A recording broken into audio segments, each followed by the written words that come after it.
बात करेंगे general properties of acids की। इसकी हमने फिजिकल प्रॉपर्टीज की बात कर ली थी, फिजिकल प्रॉपर्टीज हमने शुरू में पढ़ ली थी एसिड्स की। आज हम केमिकल प्रॉपर्टीज की बात कर रहे हैं, केमिकल प्रॉपर्टीज की बात कर रहे हैं, केमिकल प्रॉपर्टीज की बात कर रहे हैं इधर, ठीक है। केमिकल प्रॉपर्टीज की बात कर रहे हैं। सबसे पहले आपने फार्मूला याद कर लेना है, ठीक है ना। केमिकल प्रॉपर्टीज में सारे के सारे रिएक्शंस आते हैं, ठीक है ना। कि सबसे पहले तो मेटल्स आती हैं, फार्मूला याद करना है सबसे पहले, अली और जैन दो कान ठीक है, यानी कि दो दफ़ा कान लिखना है, और नाखून, और एक नाखून बड़ा हुआ है वो लेकर गए फी के साथ मी के पास, ठीक है। अली और जैन दो नाखून, दो कान और नाखून, एक बड़ा हुआ नाखून होगा वो FE के पास लेकर गए, ठीक है ना। FE फी देने गए, ठीक है ना, फीस देने गए। ओके, ऐसे करके आप याद कर लो। अली और जैन, इनके पास दो कान है ना, एक कान इसका है और एक कान इसका है, ठीक है ना। और नाखून एक का बड़ा हुआ था। अली और जैन कान नाखून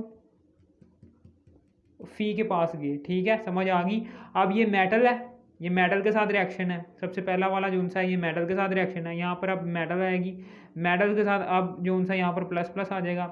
पहला है मेटल का पोर्शन, दूसरा हमने यहाँ पर लिखना है कार्बोनेट, ठीक है ना, और बाई कार्बोनेट। नीचे हमने लिखना है सल्फाइट और फिर बाई सल्फाइट, ठीक है। और फिर उसके बाद नीचे हमने बेस के साथ रिएक्शन लिखना है, कॉपर ऑक्साइड। उससे नीचे हमने यहाँ पर आयरन सल्फाइड्स के साथ रिएक्शन, ठीक है ना। किन का?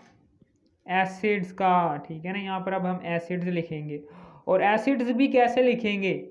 ऐसे करके HCl H2SO4, यानी कि ये एक सीरीज चलेगी HCl H2SO4।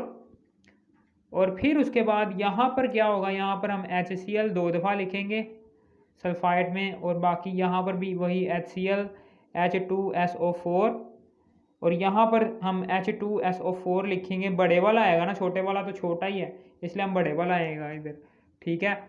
अब ये सारे एरो के निशान इधर आ जाएंगे, ये एरो के निशान आ गए, सारे के सारे एरो के निशान आ गए। अब यहाँ पर अब हम रिएक्शन लिखेंगे, ठीक है। कि यहाँ पर हम एक एक बात नोटिस करेंगे इसकी, एक एक बात, यानी कि ये देखें एल्यूमिनियम है, ये इसके साथ रिएक्शन करेगा। एल्यूमिनियम की वैलेंसी होती है 3, इसलिए ये 3 क्लोरीन को अपने साथ मिलाएगा। आपने ये देखा होगा कि एल्यूमिनियम जो सा है वो ये +3 चार्ज होता है इसके ऊपर। तो +3 का मतलब क्या है कि ये 3 क्लोरीन जो उनसे है इसको अपनी तरफ खींचेगा और यहाँ पर एक स्टेबल कंपाउंड बनाएगा, +3 - 3, ठीक है। ये मैंने समझाने के लिए लिखा था आपको, ठीक है। फिर इसी तरीके से यहाँ पर जो सा ये है हाइड्रोजन, ये बाहर आ जाएगा। अब ये देखिए, अब हमने स्टेबल करना है। स्टेबल कैसे करना है ये देखें। सबसे पहले तो यहाँ पर हाइड्रोजन कितने, एक है, इधर कितने हैं, 2 हैं, तो हम यहाँ पर लिख देंगे 3 दूनी 6 है यहाँ पर हाइड्रोजन हो गए, तो यहाँ पर भी 6 हाइड्रोजन लिखेंगे। जैसे यहाँ पर 6 हाइड्रोजन हो जाएंगे तो यहाँ पर क्लोरीन कितने हो जाएंगे, 6 एकम 6 क्लोरीन हो गए, तो यहाँ पर 2 लिखेंगे हम, यहाँ पर तो 2 तिया 6, अब 6 क्लोरीन इधर आ गए। अब एल्यूमिनियम के कितने एटम्स हैं, यहाँ पर 2 हैं, तो एल्यूमिनियम के जो उनसे एलिमेंट्स हैं वो इधर भी 2 हो जाएंगे, ठीक है ना। ये इक्वेशन स्टेबल होगी। ओके, अब उसके बाद आगे है जी, हम जिंक जो सा है यहाँ पर इसका क्या साल्ट बनेगा जिंक सल्फेट का, और प्लस हाइड्रोजन गैस खारिज होगी, ये भी खारिज, ये भी खारिज। अब उसके बाद यहाँ पर क्या होगा, यहाँ पर कैल्शियम क्लोराइड होगा। ये कैल्शियम क्लोराइड, कैल्शियम की चूंकि 2 वैलेंसी होती है, +2 चार्ज होता है, इसके लिए इसके ऊपर इसके साथ 2 क्लोरीन के एटम्स जुड़ेंगे और इसकी वैलेंसी जो सी होगी वो इसके बराबर हो जाएगी, क्लोरीन की वैलेंसी इसके बराबर हो जाएगी, ठीक है ना। कैल्शियम के साथ हमेशा 2 क्लोरीन जुड़ेंगे, ठीक है। अब यहाँ पर चूंकि 2 क्लोरीन जुड़ रहे हैं तो यहाँ पर हम 2 लगा देंगे, क्योंकि यहाँ पर 1 क्लोरीन था ना, 2 एकम 2, अब 2 क्लोरीन हो गए हैं। अब उसके बाद ये याद रखना कि अब यहाँ पर देखें H2 दो हाइड्रोजन के एटम्स हैं, तो यहाँ पर H2O आ जाएगा और यहाँ से एक ऑक्सीजन खारिज होगा, ऑक्सीजन इसके साथ आ जाएगा। एक ऑक्सीजन खारिज हो गया, यहाँ से एक ऑक्सीजन निकल गया, 3 में से एक गया, 2 रह गए, तो अब जो सी CO2 कार्बन डाइऑक्साइड है वो इधर आ जाएगी। ठीक है, फिर इसी तरीके से यहाँ पर अब हम बात करते हैं, ये भी बात याद रखना कि सोडियम जब सल्फेट के साथ रिएक्शन करता है तो Na2SO4 बनाता है, क्योंकि सल्फेट की वैलेंसी होती है 2- और जबकि सोडियम की अकेले सोडियम की +1 होती है, जब 2 सोडियम आ जाएंगे तो +2 हो जाएगी। ठीक है ना, ये वैलेंसी की बात कर रहा हूँ। ठीक है ना, इसलिए वैलेंसी जो सी है वो इक्वल रखनी चाहिए कंपाउंड में, इसलिए 2 सोडियम लेंगे Na2SO4। फिर उसके बाद अब हम क्या करेंगे, अब यहाँ से, ठीक है ना, इतनी बात तो क्लियर हो गई ना। अब उसके बाद ये H2O, यहाँ से एक ऑक्सीजन यहाँ से एक ऑक्सीजन निकलेगा, जैसे यहाँ से एक ऑक्सीजन निकलेगा, जैसे यहाँ से एक ऑक्सीजन निकलेगा, ठीक है, तो यहाँ पर बनेगा H2O। ठीक है ना, एक ऑक्सीजन निकला, इस हाइड्रोजन के पास आया तो H2O बन गया। अब उसके बाद यहाँ पर CO2 बनेगा, 3 में से एक गया, एक तो ऑक्सीजन निकल गया है ना, एक ऑक्सीजन निकल गया है, अब पीछे कितने बच जाएंगे, 2 ऑक्सीजन। अब 2 ऑक्सीजन बच गए और साथ में कार्बन आ गया, ये वाला कार्बन। अब हमने इसको स्टेबल करना है। स्टेबल कैसे करेंगे, देखें 2 सोडियम की आयन है, 2 सोडियम की आयन, एक सल्फेट है, ये देखें एक सल्फर का आयन है, एक सल्फर का एटम है, तो उधर भी एक सल्फर का ही एटम है। फिर इसी तरीके से 4 ऑक्सीजन है, ये देखें 2 सोडियम है ना, यहाँ पर 2 हाइड्रोजन है, 2 हाइड्रोजन ये हैं और 2 हाइड्रोजन ये हैं, और वहाँ पर देखो वहाँ पर 2 हाइड्रोजन है, सिर्फ 2 हाइड्रोजन का मतलब क्या, हमने 4 हाइड्रोजन करने हैं, तो यहाँ पर 2 लगाएंगे, 2 दूनी 4 हाइड्रोजन बैलेंस हो गए, हाइड्रोजन बैलेंस हो गए। अब हम बात करते हैं कार्बन की। कार्बन जो उनसे हैं 2, यहाँ पर 2 कार्बन है, ये देखें 2, एक से मल्टीप्लाई को 2 एकम 2 कार्बन है, और तो कोई कार्बन ना नजर आ रहा, तो उधर देखो वहां पर 1 कार्बन है, तो हम यहाँ पर 2 लगाएंगे और यहाँ पर भी 2 कार्बन हो जाएंगे और वहां पर भी 2 कार्बन हो जाएंगे। अब रह गए ऑक्सीजन। ठीक है, ऑक्सीजन रह गए 2 तिया 6 और ये 4, 6 4 10 ऑक्सीजन है, और वहां पर देखो 4 2 एकम 2 4 5 6 ऑक्सीजन ये, ठीक है ना, 6 ऑक्सीजन ये, 4 ये, 2 एकम 2 4 ये हैं।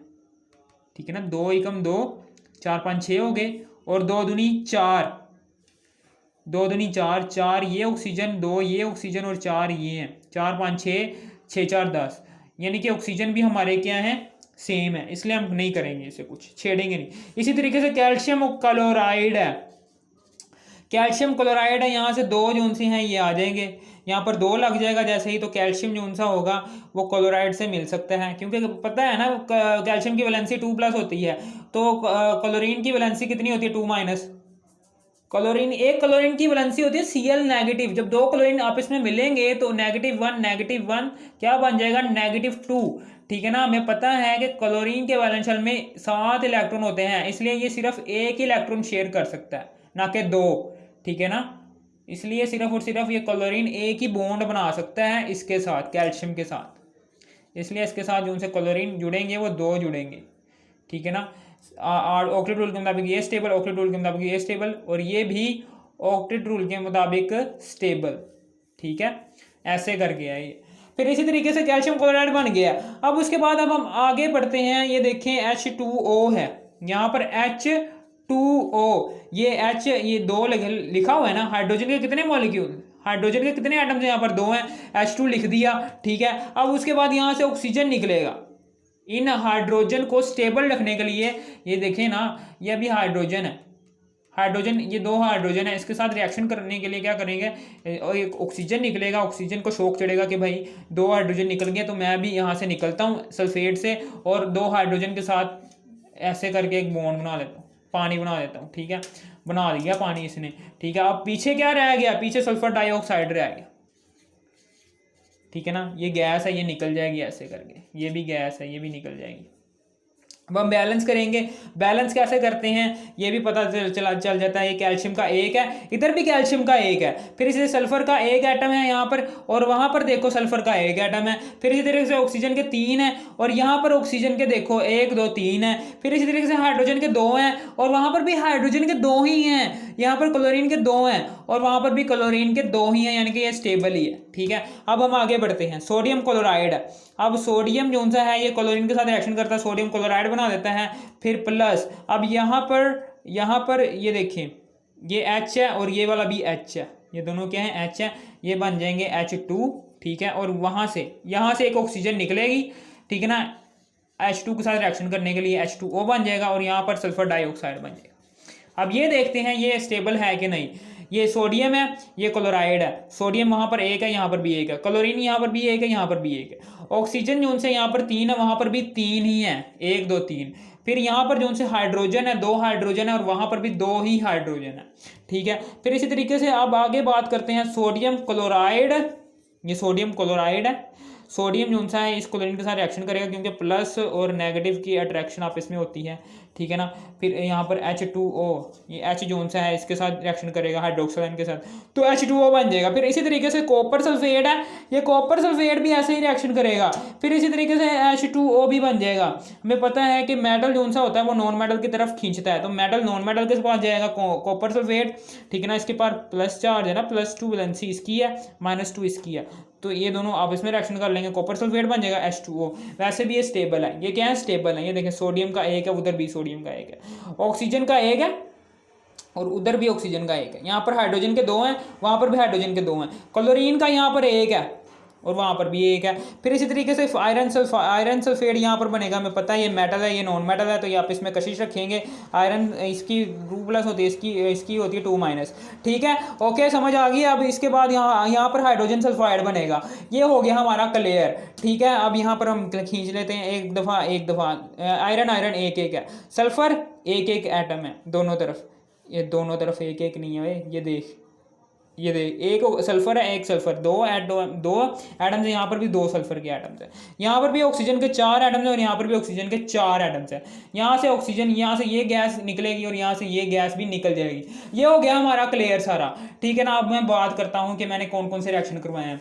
ये थे मेटल के साथ, ये ऊपर वाला जो सा पोर्शन था ये मेटल वाला था, मैंने याद करने का तरीका भी बता दिया। ठीक है, ये जो सा था ये पोर्शन था सल्फे, ये जो कौन सा पोर्शन था, ये जो सा था ये वाला पोर्शन था कार्बोनेट्स और बाइकार्बोनेट्स का। इसमें कार्बोनेट और बाइकार्बोनेट की हमने बात की थी, और ये वाला पोर्शन जो सा था ये सल्फाइड और बाइसल्फाइड का था। और फिर उसके बाद इससे अगला जो सा टॉपिक था, ये वाला टॉपिक था जी बेसिस के साथ रिएक्शन के, एसिड जो से हैं वो बेसिस के साथ रिएक्शन करेंगे तो क्या देंगे। फिर इसी तरीके से ये जो सा है ये सल्फाइड के साथ रिएक्शन, सल्फाइड में यहाँ पर ऐसे लिख देता हूँ, ये सल्फाइड के साथ रिएक्शन था। ये हमारा टॉपिक हो गया क्लियर। यहाँ पर कोई बात समझने वाली नहीं थी, बस रिएक्शन ही याद करने हैं। मैंने आपको रिएक्शन याद करने का तरीका भी बता दिया है, शुरू में ये कैसे बनाना है। ठीक है ना, मैंने आपको सारा याद करवाया शुरू में। ठीक है ना, बस आपने अगर ये चीज़ आपको याद होगी ना, ये वाली चीज़, ठीक है ना, तो ये वाली चीज़ कोई आसान नहीं, ये वाली भी आपको याद हो जाएगी। प्रैक्टिस करनी है 3 से 4 दफ़ा, 5 दफ़ा, 6 दफ़ा, 7 दफ़ा, ठीक है ना, जितनी दफ़ा आप कर सकते हैं करें। ठीक है, ओके सर, मैं जा रहा हूँ, और सब्सक्राइब ज़रूर से करना इस चैनल को। Okay, bye bye.